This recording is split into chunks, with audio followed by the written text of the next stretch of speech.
దేశంలో ఉన్న ప్రతి పౌరుడి కోసం తను ప్రాణం ఇచ్చిన వ్యక్తి యొక్క జయంతిని ఈరోజు ఇక్కడ జరపటానికి మీ అందరూ కూడా వచ్చినందుకు మీ అందరికీ జై భీమ్ తెలియజేస్తుంది. జై భీమ్. బాబాసాహెబ్ అంబేద్కర్ అందరివాడు అని చాలామంది అంటూ ఉంటారు. నేను ఆ ప్రశ్న కంటే ఇంకొక ప్రశ్న అడగదలుచుకున్నా. బాబాసాహెబ్ అంబేద్కర్ నీలో ఉన్నాడా? నీ ఫోన్లో ఉన్నాడా? నీ బండి మీద ఉన్నాడా? నీ ఇంట్లో ఉన్నాడా? ఎవరన్నా ఉంటే చేతులు ఎత్తండి. ఇక్కడ ఎవరి దగ్గరన్నా బాబాసాహెబ్, మీ ఇంట్లో బాబాసాహెబ్ ఫోటో ఉందా? నేను ఈ మధ్య ఒక 500 మంది ఆడపిల్లలకి బాబాసాహెబ్ జీవిత చరిత్ర పుస్తకాలు ఇస్తూ, అమ్మ గుండె మీద చెయ్యేసుకొని మీ ఇంట్లో బాబాసాహెబ్ అంబేద్కర్ పటాలు ఎంతమంది ఉన్నాయో ఒకసారి చేతులు ఎత్తండి అని చెప్పాను. కేవలం 500 మందిలో 5గురు మాత్రమే వాళ్ళ ఇళ్లలో అంబేద్కర్ ఫోటో ఉంది. అంటే ఒక గొప్ప తత్వవేత్తని, విశ్వజ్ఞానం కలిగిన వ్యక్తి యొక్క ఫోటో పెట్టుకుంటానికి నువ్వు సంకోచిస్తున్నావంటే మీరు ఇంకా అంటరానితనంలోనే ఉన్నారు. మీ అంటరానితనాన్ని పోగొట్టాలని బాబాసాహెబ్ అంబేద్కర్ తన జీవితాన్ని త్యజిస్తే మీరు ఇంకా బాబాసాహెబ్ని అంటరాని వారిగా చూస్తున్నాడంటే మీలో ఇంకా పరివర్తన రాల. అంటే మీరు నడుస్తున్న భావజాలం బాబాసాహెబ్ సూచించిన భావజాలం కాదు. ఆయన చెప్పిన ఆలోచన విధానంలో మీ కుటుంబాలు, మీ జీవితాలు ఆ విధంగా లేవు. అందుకనే మీరు బాబాసాహెబ్ని హత్తుకోలేకపోతున్నారు, ఆయన్ని ఓన్ చేసుకోలేకపోతున్నారు. ఎవరైతే బాబాసాహెబ్ను ఓన్ చేసుకుంటారో, బాబాసాహెబ్ను మా పెద్ద తండ్రి, మా పెద్దయ్య అని ఎవరైతే గుండె చించుకొని తన హక్కును చేర్చుకుంటారో వారి కుటుంబాలన్నీ చాలా గొప్పగా, మీరు ఊహించినంత గొప్పగా బాబాసాహెబ్ అనుచరులు కుటుంబాలు ఉన్నాయన్న విషయాన్ని మీకు తెలియజేస్తున్నాను. నేను ఈరోజు ఆర్థికంగా కోట్ల రూపాయలు కలిగి ఉన్నా. నేను ఇంటర్మీడియట్ వరకు నిక్కర్తోనే కాలేజీకి వెళ్ళా. డిగ్రీకి చెప్పులు కూడా లేవు. అత్యంత పేద స్థితి, అత్యంత పేద స్థితి. ఈ స్థితి నుంచి ఈ ఉన్నత స్థితికి కారణమైన బాబాసాహెబ్ని నేను మర్చిపోతే నేనెంత విశ్వాసఘాతుకుని అవుతాను. నీకు రైట్ ఆఫ్ ఎడ్యుకేషన్, నువ్వు చదువుని ఒక హక్కుగా, రైట్ ఆఫ్ ఎంప్లాయ్మెంట్, ఉద్యోగాన్ని ఒక హక్కుగా, నువ్వు ఎంతమంది ఉన్నావో అంతమందికి ప్రాతినిధ్యపు హక్కుని బాబాసాహెబ్ నీకు ఇచ్చాడే. నువ్వెందుకు బాబాసాహెబ్ని దూరం చేస్తున్నావు? నీకు హక్కులు ఇచ్చినందుకు నువ్వు ఇంట్లోకి రానివ్వట్లేదా? నీ హక్కులు కూలగొట్టినోడిని, నీ పితరుల్ని చంపిన వాడి ఫోటోలు మీ ఇంట్లో ఉన్నాయి. ఎవరన్నా అలాగ స్మరిస్తారా? ఒక రావణాసురుడు చంపినోడు, ఆ రావణాసురుడు కొడుకు రాముడి ఫోటో పట్టుకొని రోజు పూజలు చేస్తాడా? అంటే దుర్మార్గుల యొక్క ఫోటోలు పెట్టుకుంటానికి ముందు వస్తున్నారు. కానీ కారంచేడులో మాదిగలను చంపింది ఎవరు? కమ్మవాళ్ళ ఫోటోలన్నీ మీ ఇళ్లలో ఉంటాయి. చుండూరులో ముక్కలు ముక్కలుగా నొరికి తుంగభద్ర నదిలో మాలల్ని మూటలు కట్టి తొక్కేశారే, వాళ్ళు రెడ్లు కాదా? వాళ్ళ ఫోటోలు మీ ఇళ్లలో ఉన్నాయి. మీకు ఈ రోజున మీ మెడలో ఉన్న ముంతని, మీ ముట్టుకున్న చీపుని తొలగించి ఒక విశ్వజ్ఞానుడిగా అవ్వండి అని చెప్పి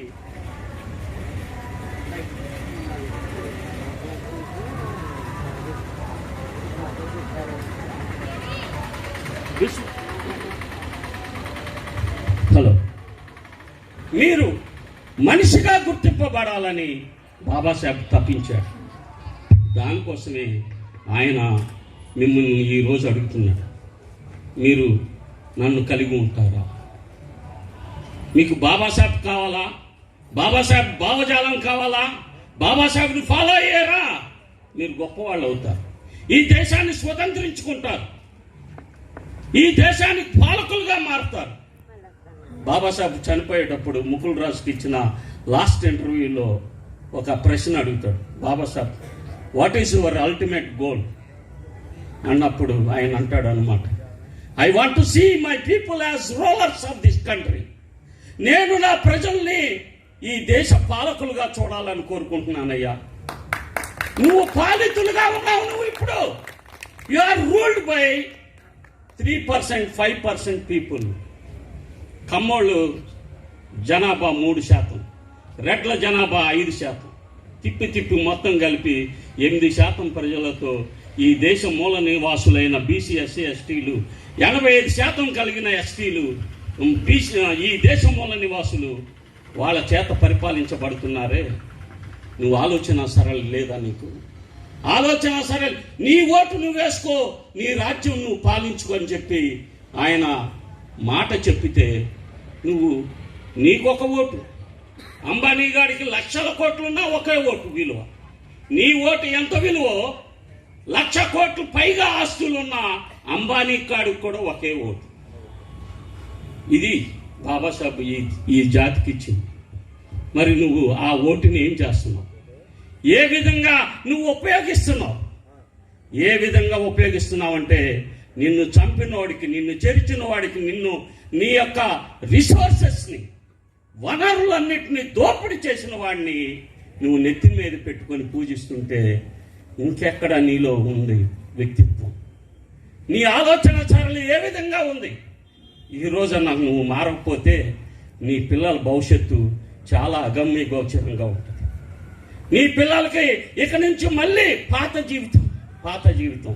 నేను పడిన కష్టాలు ఉన్నాయే, నేను గంజి అన్నం తిన్నానే, నేను అన్నం తినేటప్పుడు ఆ గంజిలో పురుగులుంటే ఏరుకొని తిన్నానే, ఆ జీవితం రావాలని నా పిల్లలకి నేను కోరుకోవట్లా.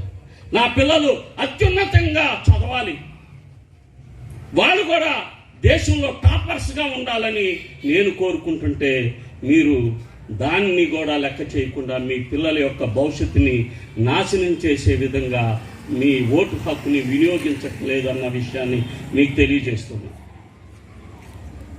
మార్పు రాలేదా? నువ్వే కాదు, నీ కుటుంబం మొత్తం కూడా నాశనం అయిపోతుంది. మార్పు వచ్చిందా?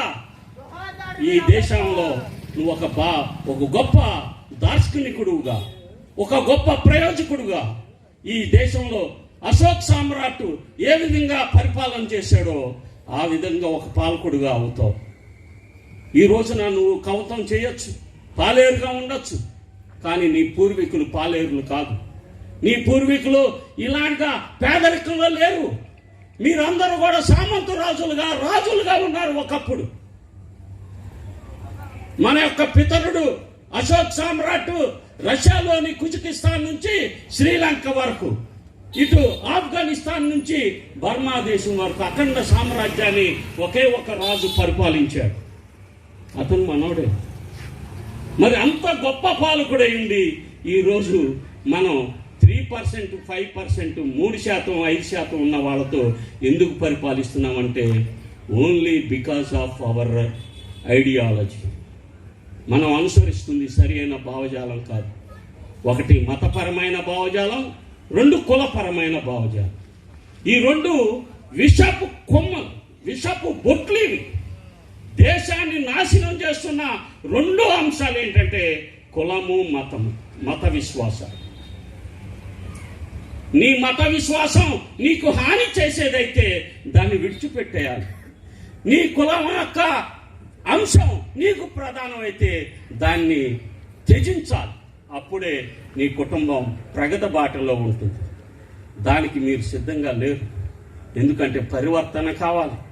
ఆ పరివర్తన నీలో సంపూర్ణంగా లేదు కాబట్టే ఈరోజు ఇన్ని కష్టాలు, ఇన్ని వేదనలు, ఇంత అణచివేత మనం ఎదుర్కొంటున్నామంటే దానికి కారణం మనలో సరైన భావజాలాన్ని మనం ఎన్నుకోలేదు. సరైన ఆలోచన విధానంలో మనం మన పిల్లల్ని తీర్చిదిద్దడం లేదు.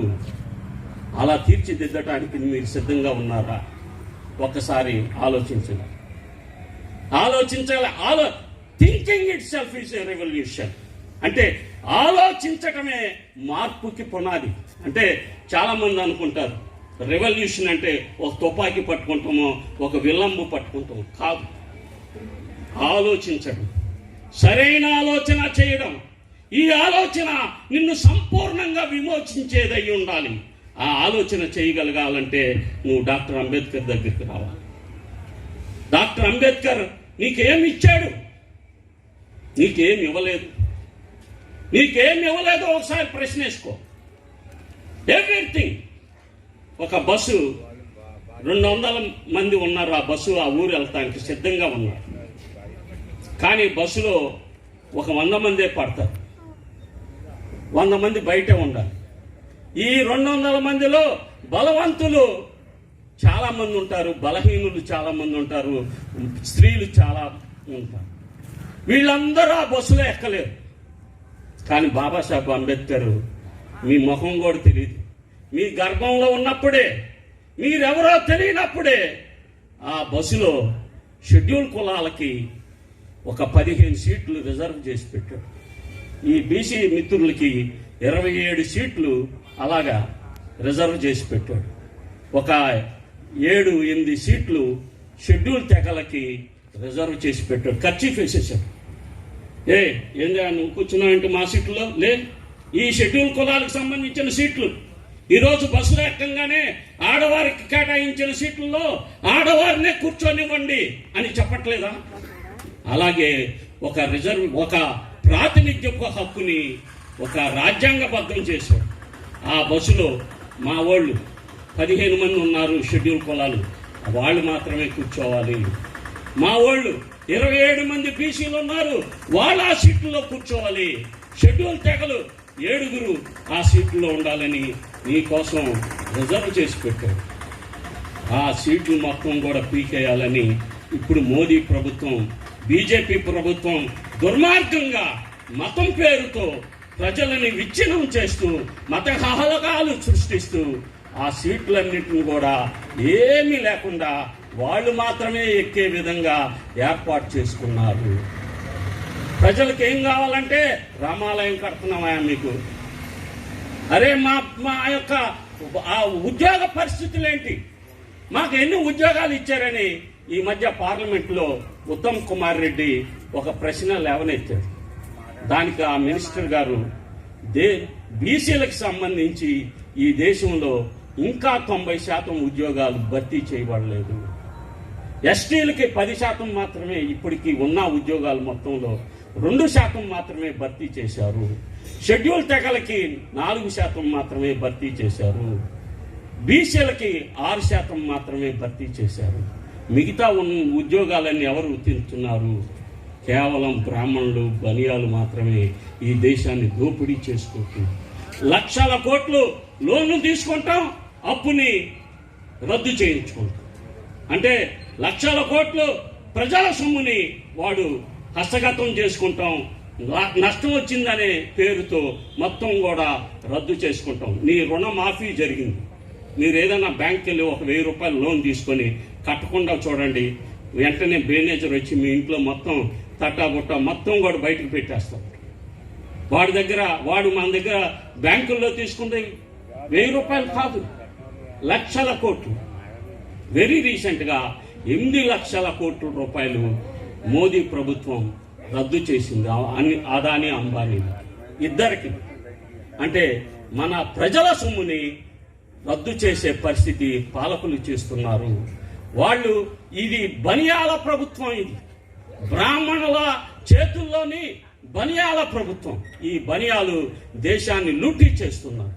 ఆ లూటీ చేయడానికి వాళ్ళు ఎంచుకున్న మార్గం ఏంటంటే ప్రభుత్వ ఉద్యోగాల్లో బీసీ, ఎస్సీ, ఎస్టీలు ఎవ్వడు ఉండకూడదు కనుక ప్రైవేటైజేషన్ పేరుతో మొత్తం ఎక్కడికక్కడికి అమ్మేయాలంతే. ఏమండి మీరు లోన్లు అడుగుతారేంటి? ఏదన్నా ఎల్ఐసి అడగండి, అమ్మేద్దాం. రైల్వేస్ని అడగండి, అమ్మేద్దాం. పోర్టులను అడగండి, ఏరోడ్రాములను అడగండి, ఎవరు పడితే వాళ్ళకి అమ్మేద్దాం. పెట్రోల్ బంకులు అమ్మేద్దాం. మొత్తం ప్రైవేట్ సెక్టర్కి వెళ్ళిపోవాలి మొత్తం. అక్కడ మీకెవరికి కూడా ప్రాతినిధ్యం జరగదు. మీకు ఉద్యోగాలు ఉండవు. ఒక కమ్మోడు కనుక్కున్నాడు ఒక కంపెనీని, వాడు కమ్మోళ్ళనే పెట్టుకుంటాడు కానీ నేను తీసుకొచ్చి నెత్తిని పెట్టుకుంటాడా? నీకు అవకాశం ఇస్తాడు. ఏం అవకాశాలు ఇస్తాడు? వాడి టాయిలెట్స్ కడగటానికి, వాడి ప్లేస్ ఓడవటానికి స్వీపర్ ఉద్యోగాలు, గేట్ కీపర్ ఉద్యోగాలు, సెక్యూరిటీ గార్డు ఉద్యోగాలు మాత్రమే మనకి ఇవ్వబడతాయి. గౌరవనీయమైన ఉద్యోగాలు మనకి ఇవ్వటం కుదరదు ప్రైవేట్ సెక్టార్లో. ఆ మొత్తాన్ని బొందపెట్టిన వ్యక్తి, పార్టీ, సిద్ధాంతపరమైన ఆర్ఎస్ఎస్, బీజేపీ ఇద్దరు సమిష్టిగా ఈ దేశాన్ని నాశనం చేస్తుంటే మనం మతం పేరుతో ఆ పార్టీలకి ఓట్లు వేస్తున్నామంటే మనం సిగ్గుపడాలన్న విషయాన్ని మీకు తెలియజేస్తున్నాం. మీ ఆలోచన సరైన దిశలో లేదు కాబట్టే ఇంకా మీకెంత నష్టం జరుగుతుందో తెలుసుకోలేకపోతున్నారు. చివరిగా అంటే టైం ఎక్కువైంది కాబట్టి నేను ఎంతసేపు అయినా చెప్పగలను. మీరు వినగలుచుకుంటే నేను చాలాసేపు చెప్పగలను. ఈ రాష్ట్రంలో గత 2 సంవత్సరాలుగా మీరు వేసిన 90% ఓట్లతో 151 సీట్లు వైసీపీ ప్రభుత్వానికి మీరు 151 సీట్లు ఇచ్చారు. సంతోషం, మీకు నచ్చింది, పార్టీ వేసుకున్నారు, వాళ్ళు గెలిచారు. గెలిచిన తర్వాత ఏం చేశాడన్నది ఎప్పుడన్నా మీరు ఆలోచించారా? నవరత్నాలు వస్తున్నాయండి మాకు, వెరీ గుడ్. నవరత్నాలు వద్దని ఎవరు అనట్లేదు. కమ్మారెడ్డి, కాపు, క్షత్రియ, బ్రాహ్మణుడికి ఏ స్కీములు అయితే ఉన్నాయో అయ్యే స్కీములు నీకు కూడా ఉన్నాయి. మాలమాదిగా అందరికి. కమ్మారెడ్డికి అమ్మఒడి ఉంది, నీకు అమ్మఒడి ఉంది. కాపుకి చేయుతుంది, నీకు అది ఉందో లేదో నాకు తెలియదు. వాళ్ళకి రైతు భరోసా ఉంది, నీకు రైతు భరోసా, నీకు పొలం ఉంటే కదా రైతు భరోసా వచ్చేది. నీకు లేని స్కీములు ఆడుకున్నాయి. నీకున్న స్కీములు ఏం ఓడగొట్టాడో నువ్వు ఎప్పుడన్నా ఆలోచించావా? ఈ 2 సంవత్సరాల్లో మన స్కీములు 15 రద్దు చేశాడు మీకు తెలియకుండానే. అవి కమ్మోడు ప్రచారం చేయడు, ఆడి పేపర్లో రానియడు. రెడ్డోడు ప్రచారం చేయడు, ఆడి పేపర్లో రానియడు. కంతా సోషల్ మీడియా. మన కుర్రోళ్ళు ఎప్పుడు కూడా చూడరు, ఈ సోషల్ మీడియా ప్రచారం చేయరు. ఎప్పుడు సినిమా యాక్టర్లు పవన్ కళ్యాణ్ గారి గురించి, ఆడి గురించి, ఈడి గురించి అవి చూసుకుంటా ఉంటారు ఫోన్లలో. మన గురించి, మన సమాజం, ఈ ఊర్లో ఒక అంబేద్కర్ వాట్సాప్ గ్రూప్ ఉందా? ఆ గ్రూప్లో మనకు సంబంధించిన విషయాలను మనం ప్రచారం చేస్తున్నామా సోషల్ మీడియా ద్వారా? మన యూత్ ఏ దిశలో ఉంది? సినిమా యాక్టర్ల యొక్క వ్యామోహంలో ఉంది. ఎవడరా నీకెవడు? నీ హీరో ఎవరు, నీ హీరోయిన్ ఎవరు అని ఏదన్నా పిల్లోడిని అడగండి. అమ్మాయి ఇట్రా, అమ్మాయి ఇట్రామ్మా, అమ్మాయి ఇట్రా. నీకు ఎవరంటే ఇష్టం అమ్మా? చెప్పమ్మా, పర్వాలేదు. అమ్మ చప్పట్లు కొట్టండి అందరూ. ఈ పాప చాలా గొప్పది. ఎందుకంటే అమ్మని హీరోయిన్గా భావించింది. వాళ్ళ నాన్న హీరో. కానీ మన గాడిదలను అడగండి, పవన్ కళ్యాణ్ గారు ఎవడో పేరు చెప్తాడు, వాళ్ళ పేరు ఏంటో ఈడు ఏమన్నా ఒక్కొక్కడు అంటూ ఉంటాడు. నాకు అసలు గమ్మత్తుగా అనిపిస్తుంది. అన్న నన్ను మనోడు అనుకోవట్లేదు అన్న, నేను మనోడు నన్ను అంతా కమ్మోడు అనుకుంటున్నారు అని అనుకుంటా ఉంటాడు. ఏంటో వాడి వల్ల వీడు పుట్టినట్టు ఫీల్ అవుతాడు. అరే నువ్వు ఆఫీస్కి రావద్దురా, అందరూ మనోళ్ళు బాధ, నీ ఇంటికి వచ్చేసి ఆఫీసులో నన్ను రెడ్డి అని అనుకుంటున్నారు. వాడి వల్ల వీడు పుట్టాడా ఇంటికి నాకు అర్థం కాదు. యదవులు ఎవడి వల్ల పుట్టారో కూడా చెప్పలేని నీచమైన స్థితిలో ఉన్నారంటే వాడి తలంపు, వాడి ఆలోచన సరళి ఏ విధంగా ఉందో మనం ఒకసారి ఆలోచించాలి ప్రియుల. కనుక ఈ రాష్ట్రంలో మనం ఓటేసినందుకు మీరు ఉన్నత విద్య చదవటానికి వీల్లేదు. ఎస్సీ ఎస్టీ బీసీలు మీరు ఉన్నత విద్య కన్వీనర్ కోటాలో సీటు రాకపోతే మీరు వేల రూపాయలు కట్టి చదువుకోవాలని ఈ మధ్య మీకు ఒక క్రిస్మస్ కానుక ఇచ్చాడు జగనన్న యేసుబిడ్డ. ఏమిచ్చాడంటే 25/12/2020 77వ జీవో ఇచ్చాడు. ఆ 77వ జీవో ఏం చెప్తుందంటే ఈ ఏసయ్య ఏం చేశాడంటే క్రిస్మస్ రోజున అర్ధాంతరంగా ఒక మాలోని ఐఏఎస్ ఆఫీసర్ని పిలిచి, అరే వీళ్ళకి 77 జీవో పెట్టు, ఎవడ కూడా గవర్నమెంట్ సీట్ వస్తేనే చదువుకోవాలి, అంతేగాని ప్రైవేట్ ఆటల్లో స్కాలర్షిప్ ఇవన్నీ మనం ఇవ్వం, వాడు డబ్బులు కట్టి చదువుకోవాలని చెప్పి ఒక జీవో, నీచమైన జీవో తీసుకొచ్చాడు. ఇంతవరకు అది వాళ్ళ అయ్యా చేయలేదు, చంద్రబాబు చేయలేదు. మరి ఈడు ఎలా చేశాడంటే, మీరు 3 సార్లు చంకలు గుద్దుకొని ఓట్లేసినందుకు, మున్సిపాలిటీలో గెలిపించారు 80-90% గుద్దు. మిమ్మల్ని గుద్దుతున్నాడు ఆడు. ఇప్పుడు మీ కుటుంబాల మీద అనుభవం వేశాడు, అయినా మీకు లెక్కలేదు. నాకు చచ్చిపోవటమే చాలా ఇష్టం అండి. ఎందుకంటే మీరు మనుషులుగా ఆలోచించట్లేదు. మీ పిల్లలు 40,000 మంది బెస్ట్ అవైలబుల్ స్కూల్లో, ప్రైవేట్ ఆటల్లో, ఇంగ్లీష్ మీడియంలో చదువుతుంటే ఆడు కళ్ళు ఓరవలేకపోయింది. ఆడు ఓరవలేకతనం వచ్చేసింది. ఏం చేశాడో తెలుసా మీకు? బెస్ట్ అవైలబుల్ చదువుతున్న 40,000 మంది పిల్లల్ని అర్ధాంతరంగా చదువు ఆపేటట్టు రాత్రి బెస్ట్ అవైలబుల్ స్కూల్స్ని రద్దు చేసేశారు. మేము హైకోర్టుకి వెళ్ళాం, హైకోర్టు స్టే ఇచ్చింది. ఇప్పటికి 80 సార్లు ముట్టుకాయలు వేసిన, అయినా మాలమాదిగలు తిరుగుబాటు చేయరు. వాళ్ళందరూ కూడా ఎప్పుడు కూడా జగనయ్యా. నేను ఈ మధ్య ఒక ట్రైన్ ఎక్కి వెళ్తా ఉన్నా. పడమర ఒక ఇద్దరు భార్యాభర్తలు నిలవ కూలీలుగా ఇక్కడ పని లేదని చెప్పి మాచర్ల వైపు వెళ్తుంటే వాళ్ళ మాటలు వింటున్నాం, సంభాషణ. వాళ్ళు ఏం మాట్లాడుకుంటున్నారంటే, ఆడు అంటున్నాడు వాళ్ళ ఆవిడతో, ఏమే అబ్బాయిని బతకనిస్తారంటావా? ఆడు, ఏమోనయ్యా నాకు చాలా బాధగా ఉంది, అబ్బాయిని చంపేస్తారేమో, నాకు చాలా ఆతృతగా ఉంది. ఏంటి అబ్బాయి గురించి బతకనిస్తారా? ఏమైనా ఇబ్బంది ఉందా? నేనేమైనా హెల్ప్ చేస్తాను, నేను ఆల్ ఇండియా దళిత రైట్స్ ఫోరం స్టేట్ లీడర్నమ్మా, నేను ఏదన్నా చేయగలుగుతానంటే చెప్పయ్యా. అది కాదయ్యా మేము మాట్లాడుతుంది, జగన్ బాబుని జైల్లో బతకనిస్తారా అని. ఈ అమ్మాయి ఈడి కింద పనుకొని, రైల్వే కంపార్ట్మెంట్ లో కింద పనుకొని, ఈడు ఎవడి గురించి ఆలోచిస్తున్నాడు? ఆడు కొడుకునేమో ఒక చోట అంటగట్టాడు, నేను పెట్టలేనని. ఈడు ఆడి గురించి ఆలోచిస్తున్నాడు. వాడి పిల్ల, జగన్మోహన్ రెడ్డి పిల్ల, బాబాసాహెబ్ చదివిన లండన్ స్కూల్ ఆఫ్ ఎకనామిక్స్ లో ఫారిన్ కంట్రీలో చదువుతుంది. డబ్బు ఉంది, చదివించుకుంటున్నాడు, నాకేం ఇబ్బంది ఏమి లే. కానీ మా పెద్దయ్య, నా వాళ్ళు ఇక్కడ కాదు ఉన్నత విద్య చదవాలని చెప్పి ఆయన అంబేద్కర్ విదేశీ విద్య స్కీమును రాజ్యాంగంలో ప్రవేశపెట్టాడు. Note this point your honour. Sir మీరే 25 లక్షల రూపాయలు లోను, 12.5 లక్షలు కట్టక్కర్లా. 12.5 లక్షలు నువ్వు వచ్చిన తర్వాత, ఉద్యోగం సంపాదించిన తర్వాత దాని యొక్క ప్యాటర్న్ ప్రకారం నెలకింత అని కట్టుకునే అవకాశం కలిగిన స్కీమ్ అది. నీ పిల్లని కజకిస్తాను, ఫిలిప్పైన్స్ ఎక్కడికైనా పంపించి నువ్వు MBBS చదివించవచ్చు. ఇక్కడ కోట్ల రూపాయలు అవుతాయి. ఈ రాష్ట్రంలో MBBS చదవాలంటే ₹1 నుంచి 2 కోట్లు అవుతుంది. నీకు అంత స్తోమత లేదు కాబట్టి రష్యాలో కిర్గిజిస్తాన్ నుంచి కానీ ఎక్కడైనా చదివించుకోవచ్చు.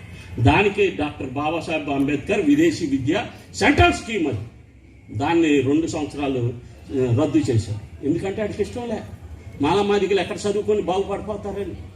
వాళ్ళ అయ్యా రద్దు చేయలేదు కదా. వీడికేమొచ్చింది మాయరోగం? ఏమన్నా నేను అధికారంలోకి వచ్చినప్పుడు వస్తే నేను మాలమాదిగలకున్న స్కీములన్నీ రద్దు చేస్తా, చాకలి మంగళి వీళ్ళందరికీ ఉన్న మొత్తం రద్దు చేస్తానని చెప్పాడా? మేనిఫెస్టోలో పెట్టాడా? నేను వస్తే 15 స్కీములు మీ రద్దు చేస్తాను, అప్పుడు మీరు ఓటేసేవాళ్ళో లేదో తెలిసేది. మేనిఫెస్టోలో పెట్టకుండా నువ్వు రద్దు చేసి ఎందుకు రద్దు చేస్తున్నావని మీరు అడగాల్సిన ప్రశ్న ఉందా లేదా? చెప్పండి తమ్ముళ్ళు. ఏమన్నా ఏంటి మౌనంగా ఉన్నారు? రద్దు చేయటం కరెక్ట్ అని అంటారా? అరే నా మౌనంగా ఉన్నారండి మీరందరూ.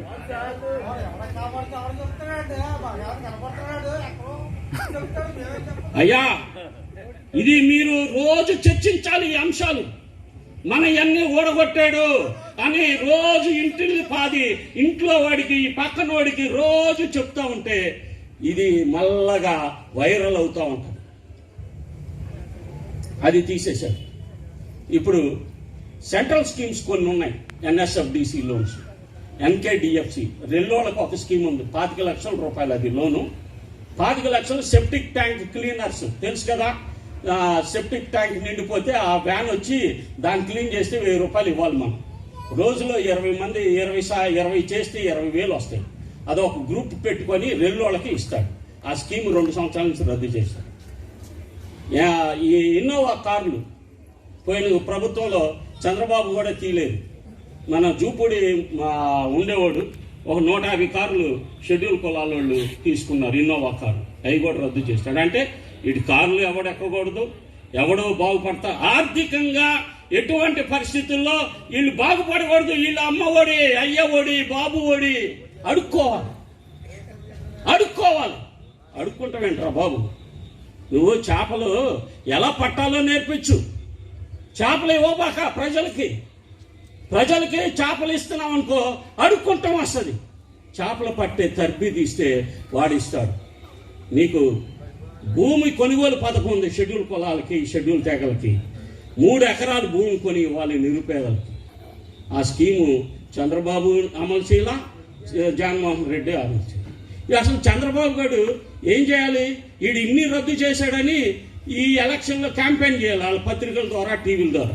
ఆడు కూడా మాట్లాడలేదు. ఎందుకంటే రేపొద్దున నేను వచ్చాను అనుకో, ఈ పథకాలన్నీ జగన్మోహన్ రెడ్డి రద్దు చేశాడు కాబట్టి నేను కంటిన్యూ చేయక్కర్లేదని వాళ్ళ పచ్చ టీవీలు కూడా మాట్లాడట్లా. అంటే మనకి హాని చేయడానికి కమ్మలు రెడ్లు ఇద్దరూ కలిపి కుట్ర పన్ని మన స్కీములన్నింటినీ రద్దు చేశారు. దానిపై మనం పోరాటం చేయాల్సిన అవసరం ఉందా లేదా తమ్ముళ్ళు? చేయాలంటే మేము మొన్న విజయవాడలో ధర్నా చేసాం, రాష్ట్ర ధర్నా, ఏలూరులో ధర్నా చేసాం. మీరు కూడా ధర్నా చేయండి, నడుదువోలు ధర్నా చేయండి, మెమోరాండం ఇవ్వండి, మీ గళాన్ని విప్పండి. ప్రతి పేటలో ధర్నాలు చేసి పోగొట్టుకున్న హక్కుల్ని తిరిగి సాధిస్తేనే అంబేద్కర్ జయంతి చేయడానికి మీకు అర్హత ఉంది, లేకపోతే మీకు అర్హత లేదు. బాబాసాహెబ్కి ఇద్దరంటే ఇష్టం లేదు. ఒకళ్ళు కృతజ్ఞత లేనివాడు, రెండో వాళ్ళు ఎవరంటే విశ్వాసఘాతకుల గురించి చెప్తాను. ఏంటంటే బాబాసాహెబ్ ఇచ్చిన హక్కు వలన చదువు, ఉద్యోగాలు పొంది ఇదంతా ప్రభు కృప వలన పొందేవాడు అని చెప్పటం అనేది విశ్వాసఘాతకం. ఒక లెక్క చెప్తాను దానికి. 1831 నుంచి 1931 వరకు భారతదేశంలో ఎస్సీ ఎస్టీల్లో చదువుకున్న కాలేజీ వారి సంఖ్య 756. కరెక్ట్గా గుర్తుపెట్టుకోండి సార్, ప్లీజ్. ఈ విషయాన్ని బుర్రకెక్కించుకోండి. 100 సంవత్సరాల్లో భారతదేశంలో షెడ్యూల్ కులాలు, తెగల నుంచి కాలేజీ చదివిన వాళ్ళ సంఖ్య కేవలం 756. బీసీల నుంచి 871. 100 సంవత్సరాల్లో బాబాసాహెబ్ రాజ్యాంగం రాసిన తర్వాత ఈరోజు ఎన్ని కోట్ల మంది ఎస్సీ ఎస్టీ బీసీలు కాలేజీ చదువుతున్నారో ఒకసారి చెప్పండి. కోట్ల మంది చదువుతున్నారా లేదా? ఎవరు కృషి? డాక్టర్ అంబేద్కర్ కృషి. కానీ నువ్వు ఎవరిదని చెప్తున్నావు? దేవుడు అని చెప్తున్నావు. దేవుడు అప్పుడు లేడా? 100 సంవత్సరాల సంకనాకపోయాడా? ఏమైపోయాడు? ఆలోచన చేస్తే తెలుస్తుంది. ఇది దేవుడి కృష, బాబాసాహెబ్ కృష అన్నది తెలుస్తుంది. నైతికత లేదు మాకంటే బాబాసాహెబ్కి ఇష్టం ఉండదు. చెడ్డ అలవాట్లు ఉన్న వాళ్ళంటే బాబాసాహెబ్కి ఇష్టం ఉండదు. మత్తు పానాలు సేవించే వాళ్ళంటే బాబాసాహెబ్కి ఇష్టం ఉండదు. వ్యభిచారం చేసే వాళ్ళంటే బాబాసాహెబ్కి ఇష్టం ఉండదు. ఆయన మచ్చలేని నీతివంతమైన నైతికత కలిగిన ఏకైక నాయకుడు భారతదేశంలో డాక్టర్ బిఆర్ అంబేద్కర్. జోర్సే బోలో, చప్పట్లు కొట్టండి. జై భీమ్, జై భీమ్. మచ్చలేని, ఎటువంటి చెడ్డ అలవాటు లేని ఏకైక నాయకుడు మన పెద్దయ్య బాబాసాహెబ్ అంబేద్కర్. నువ్వు ఈరోజు ఆయన ఫోటోని ఇంట్లో పెట్టుకుంటావా? నీ గుండెలో పెట్టుకుంటావా? నీ ఫోన్లో పెట్టుకుంటావా? నీ బండి మీద పెట్టుకుంటావా? నీ స్టిక్కర్ ఎక్కడికి వెళ్ళినా కానీ నేను బాబాసాహెబ్ అనుచరుని నేను చెప్పుకునే ధైర్యం ఉందా నీకు? ఉందా? ఉంటే నువ్వు రేపు నుంచి చూపించు, సంఘంలో చూపించు. నీవు ఎవరు వాడివో చెప్పు. నువ్వు యేసుకు పుట్టావా, అల్లాకు పుట్టేవా, రాముడికి పుట్టేవా, లేక బుద్ధుడు, పూలే, అంబేద్కర్ అనుచరులు అనేది నువ్వు చెప్పాలి దేశానికి. Yes, I'm real Ambedkar right. శంషేర్గా చెప్తున్నా, నేను ఎంప్లాయ్ అవ్వచ్చు, కానీ నేను ఎప్పుడు తలవగ్గను, పోరాడతాను. సస్పెండ్ అయినా సరే మీకు చివరిగా కొన్ని విషయాలు చాలా చెప్పాలనుకున్నా కానీ time not permits me. 1989 SC/ST atrocity act 2018లో సుప్రీంకోర్టు దుర్మార్గమైన తీర్పు వలన రద్దు చేయబడింది అన్న విషయం మీకు ఎవరికి తెలుసో లేదో నాకు తెలియదు. ఆ యాక్ట్ మళ్ళీ తిరిగి బతికి రావడానికి 13 మంది బలిదానం చేశారు. ఆ యాక్ట్ మళ్ళీ సజీవంగా ఈ రోజు ఉందంటే దానికి కారణం ఆల్ ఇండియా దళిత రైట్స్ ఫోరం. కందుల ఆనందరావు అని చనిపోయాడు ఆయన డిసెంబర్ 31వ తారీఖు. ఆయనకి ఈ సందర్భంగా జై భీమ్ తెలియజేస్తున్నాను. ఆయన భారత్ బంద్ పిలిపివ్వడంతో ఉత్తర భారతదేశంలో పెద్ద అలజడి రేపి 13 మంది చనిపోతే ఆ మరుసటి రోజే మళ్ళీ ఆ యాక్ట్ అమెండ్మెంట్ అయ్యి మళ్ళీ మనకి ఈ SC/ST అట్రాసిటీ యాక్ట్ వచ్చింది. అనేక విషయాలు ఆల్ ఇండియా దళిత రైట్స్ ఫోరం ఇటు న్యాయపరంగా పోరాటం చేస్తుంది, సామాజికంగా పోరాటం చేస్తుంది. మీ మద్దతు ఉంటే మా వాళ్ళతో ఈ నిడదవోలులో కూడా ఒక ధర్నాకి తమ్ముడు ప్లాన్ చేయాలని చెప్పి ఇక్కడ సక్సెస్ఫుల్గా ఈ యొక్క 15 స్కీముల రద్దు దాని మీదను ప్రైవేటైజేషన్కి వ్యతిరేకంగా మీ అందరూ కలిసికట్టుగా ఉద్యమం చేస్తే నిజమైన జయంతి ఆ రోజే వస్తుందని నేను ముగించిన తమ్ముడు. జై భీమ్, జై నివాసి, జై భారత్.